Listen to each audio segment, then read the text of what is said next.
Traditional village food with Alka চ্যানেলে আপনাদের সবাইকে স্বাগত।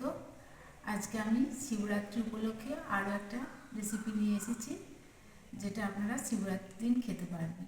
দেখুন, সবাই তো মিষ্টি খাবার পছন্দ করে না, তাই যারা মিষ্টি খাবার পছন্দ করে না তাদের জন্য আজকে আমি তৈরি করে দেখাবো সাবুদানার ফ্রেঞ্চ ফ্রাই। আপনারা ভিডিওটা প্রথম থেকে শেষ অবধি দেখুন, আশা করছি ভালো লাগবে। আর ভালো লাগলে একটা লাইক করে দেবেন আর পাশে থাকতে সাবস্ক্রাইব। যারা এই ভিডিওটা ফেসবুক থেকে দেখছেন তারা অবশ্যই ফলো করে পাশে থাকবে।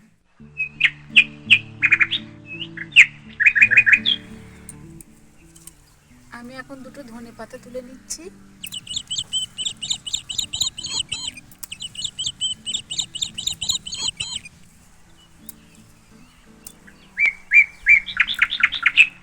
সাবুদানার এই রেসিপিটা করবার জন্য দেখুন, এখানে আমি এই সাবুটাকে ভিজিয়ে রেখেছিলাম 4-5 ঘন্টা আগে অল্প জল দিয়ে, যাতে জলটাও পুরোটা শুষে যায় আর সাবুটাও ভিজে যায়। দেখুন, একেবারে নরম হয়ে গেছে। এখানে আমি এই দুটো আলু নিয়েছি। এখন আমি আলু দুটোকে ছাড়িয়ে একটু সিদ্ধ করে নেব। বড় জায়গা নিচ্ছি, এতে আমি সাবুটা ঢেলে দিচ্ছি।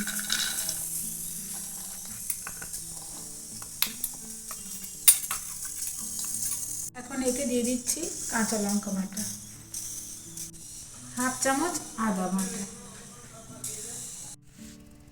দিয়ে দিচ্ছি ছোট চামচে 1/2 চামচেরও কম জিরের গুঁড়ো। এবার দিচ্ছি একটু হিং, 1 চামচ চাট মশলা দিলাম, দিয়ে দিচ্ছি বিন নুন, দিচ্ছি লেবুর রস,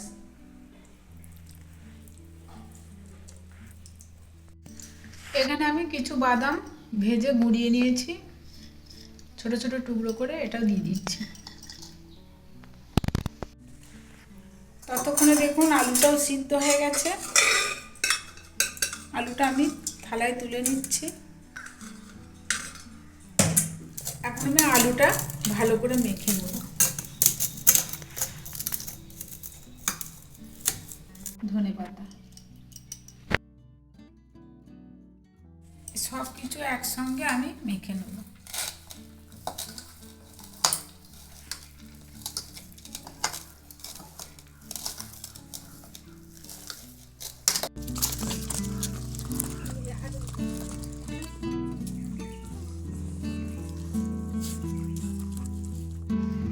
এটা আমি খুব ভালো করে মেখে নিয়েছি।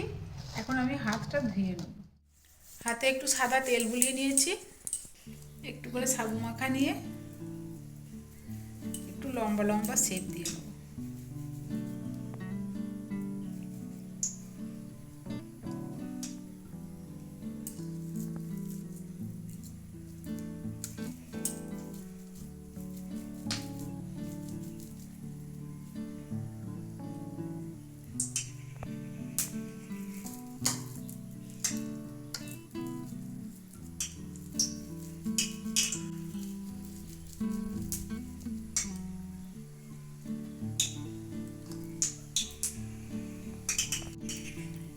এভাবে আমি সবগুলোকে শেপ দিয়ে নেব।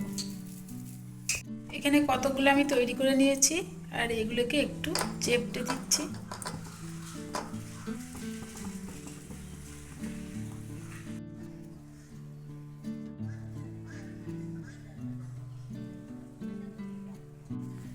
এখানে আমি কড়াইয়ে সাদা তেল দিয়েছি, তেলটা দেখুন গরম হয়ে গেছে।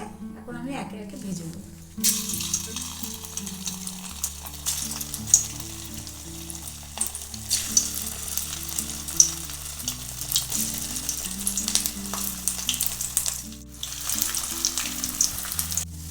এবার আমি উল্টে দেবো।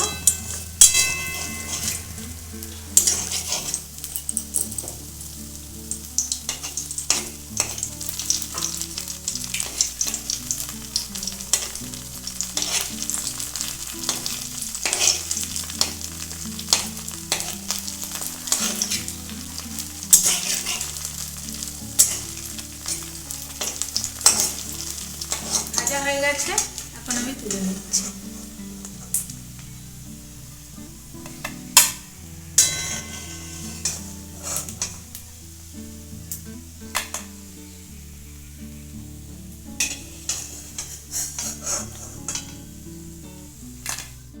সবগুলো ভাজা হয়ে গেছে,